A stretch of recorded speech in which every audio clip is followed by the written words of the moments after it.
Just what did you see from him last night? I think more of the same what we saw in practice. I mean, you go back and watch his tape at Auburn, more of the same of that too.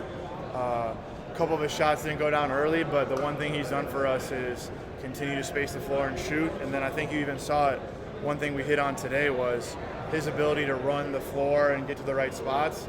You know, Ryan Nembhard makes the big three at the end of the game, which is huge, but the guy who got him that shot was, one, Cooper going from defense to offense, but also Miles running to that corner and opening that floor up. We all know how floor spacing is super important, whether it's in Summer League or the G League or the NBA, but his ability to stretch the floor and then get to those spots is something that he's done a really good job for us. I know right now there's a lot of excitement around him, given how well he's playing. How do you see him impacting the Mavericks potentially this season or beyond? I think, again, just what he does, shoot the basketball really well. I think we saw last night, too, he's a great rebounder. So as the game turns into more isolation and switching and he has to guard his own and then come back and box out bigger guys to go get the ball, that's something I think he can always help any team with. And then, you know, once these people are closing out to him, making plays off the dribble and doing stuff like that. So, but shooting the basketball is something we keep encouraging him to do, and he does it at a high level. Last night you mentioned that you spent a lot of time watching Cooper Flagg go to work last night. What was the message today to avoid that? Today was more just do what we did in the second half. I think one thing we saw early, I talked about last night, I think we were 2 of 15 from 3 in the first half. And when we kind of settled down, I think we were 7 to 13 in the second half. So, like, just getting those same shots, getting the spots in the floor. All these guys are really good basketball players, first and foremost. And then being able to create, you know, now instead of it's 1-on-4, 1-on-5 for Cooper, he's playing more closeout basketball, getting to his spots and making it easier for him. But like I said, Cooper did a really good job of finding those guys early, and then it kind of turned around in the second half of those guys playing basketball, finding each other as well. Josh, kind of an NBA at large question for you, but like, you know, I don't know, 10 years ago, like, it was a smaller league, and now it's a really big league, and you guys are one of the biggest teams in this big league. Like, what do you think about, I guess, that shift and kind of going back to, like, you know, emphasis on just size? Yeah, I mean, I think everybody wants guys who can dribble, pass, and shoot, and the bigger you are that you can do that, it's always better for both sides of the floor.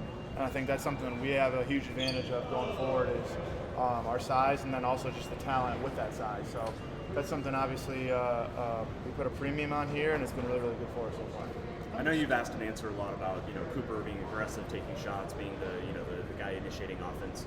What I thought was interesting last night is he was like, he wasn't sure whether he had ever shot that many times before. You know, 21 shots. He did 22 one time in college.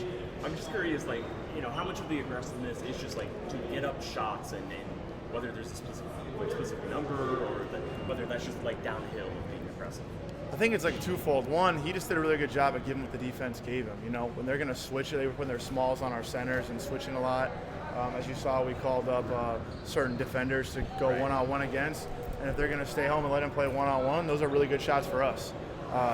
One thing I think that we talked a lot about today and watched on film is just him get into his spots with spacing. You know, like I said, we've had 3-4 practices really where the spacing's not perfect. Once we get to the NBA season, spacing's a premium. So that's something where he'll have more room to work to get to his spots, and I think that's why he was able to be aggressive was, you know, just kind of what the defense gave him and gave him more shots, versus at Duke, you know, I'm sure they're putting 2-3 guys on the basketball. The paint's a lot more crowded where he has to make those plays.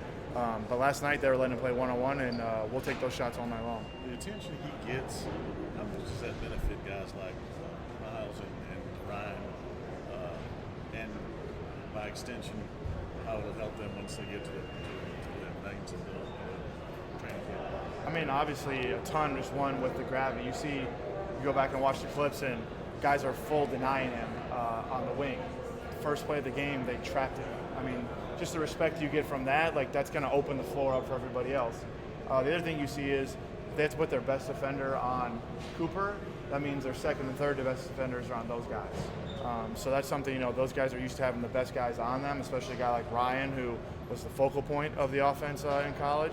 Now he's able to play make a lot more and be really aggressive himself because he's going up those lesser defenders and more room to work.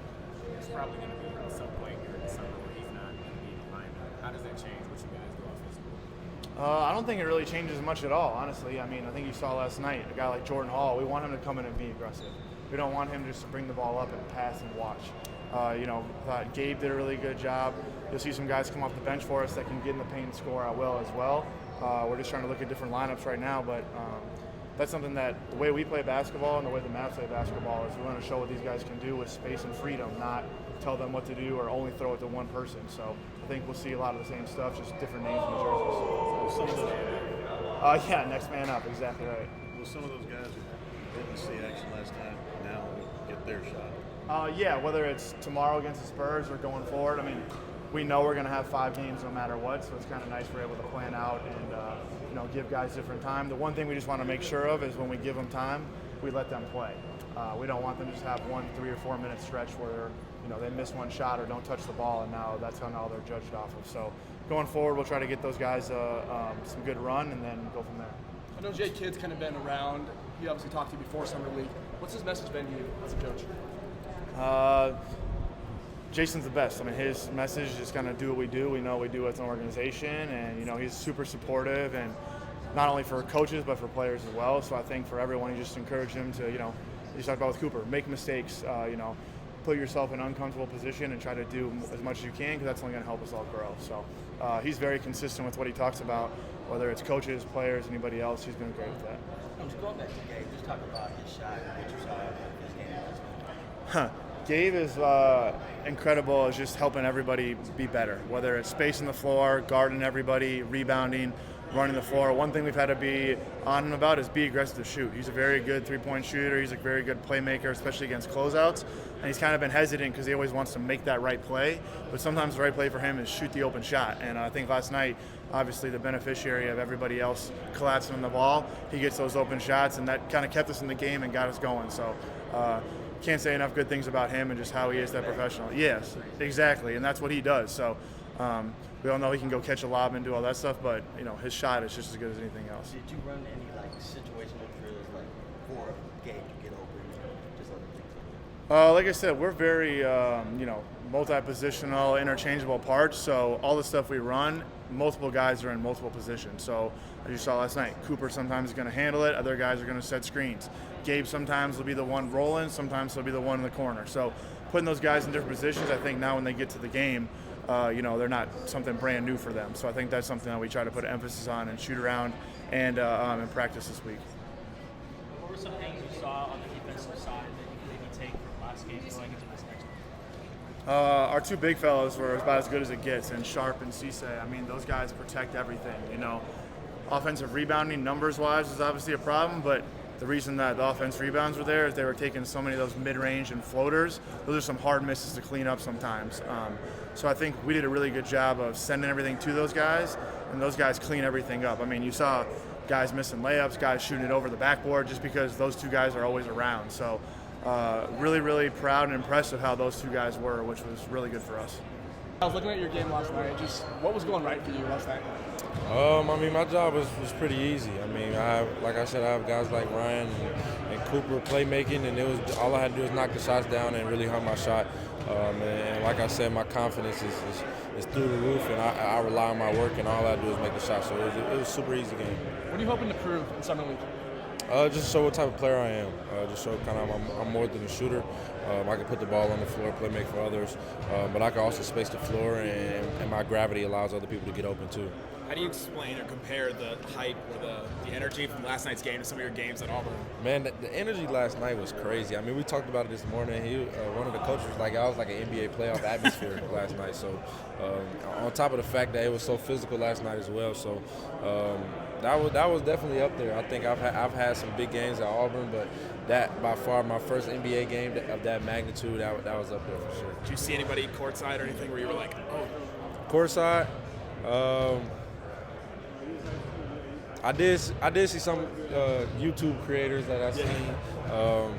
I thought LeBron was there. I seen Savannah and his daughter, so I thought LeBron was there. But other than that, no, I didn't. I wasn't looking around too much. Who are some of the NBA players you try to take stuff from and just incorporate to your game? Yeah, I think guys like Kentavious Caldwell-Pope, being able to guard, being able to knock down open shots, being able to set the tone defensively, honestly, and kind of just be that connector for his team. I think somebody like that. He's a Georgia guy too, so super easy guy to connect with and learn from for sure. I was going to say, he was there last night. Did you get to talk to him at all? I seen him. Of course. I didn't get to talk to him a little bit, but I'm pretty sure he'll be here for a while, so I'll talk to him a little bit for sure. You mentioned some of the physicality. I guess adjustments you have to make from college level to the NBA? I mean, right, the physicality. I mean, I feel like I played in the most physical conference in America last year, the SEC, but I mean, the NBA is a notch above that. So just getting ready for that. I think it kind of showed last night of how physical this league is. I mean, the refs are letting you play, and just getting ready for that, and just being able to take bumps, being able to give bumps, stuff like that. So, I mean, it was overall a great experience. How did you see Cooper kind of manage that point forward? Say that again? How did you see Cooper trying to kind of manage that point forward? I mean, he managed it really well. I mean, I think that's his game. I mean, he was very comfortable out there.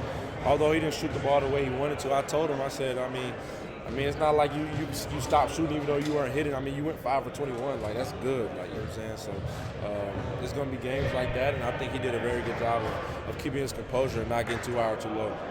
What have your impressions been of playing with Nembhard? I mean, it's great. I mean, he's a shooter's dream. I mean, playing with a guy like that, to be able to find you anywhere in the court, I mean, that's perfect. I mean, I was standing in the corner one time. I think he was taking his man off the dribble, and he shot the ball up in the air and passed it to me in the corner late second. I was just ready for it. And just playing with a point guard like that is just super great for me. With Cooper getting so much attention here, does that in some ways help guys like you and Ryan? I mean, for sure. I mean, you got to think the gravity he has out there on the court. Everybody's keying in on him, so it's allowing me and Ryan to be able to play our games, being able to create, being able to make shots, being able to put him in spots that make him look good, stuff like that. So, of course, we're playing with the number 1 pick in the country, so it definitely gonna be like that. Going back to being at Auburn, of course, you know how to shoot, like you said. Mm-hmm. But one thing I asked Coach was, what are the other skills that you're good at? You mentioned your rebounding, so just talk about, you being like more athletic and physical, and how that helped last time. I mean, the thing is, being a guard, you have to crack down the rebound because a lot of the bigs, how the league is, they're fighting down low for these rebounds. So I think I take pride in going to get rebounds, and my goal is to go out there every game is try to get a double-double every game, try to get double-digit rebounds, and just set the tone on that end of the basket, offensively and defensively. So for sure.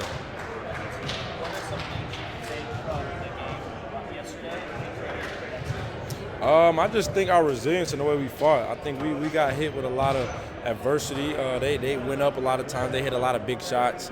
Swider made some threes, and the refs made some calls that weren't in our favor. But I think we just fought the whole game. And for a team this would be the first time a team to put together. Like Coach said, we really only had like 1 or 2 guys playing the NBA on this team, and they had like 6 or 7. So just being able to have that resiliency as this team, I think we're really special for sure. Yep, appreciate y'all.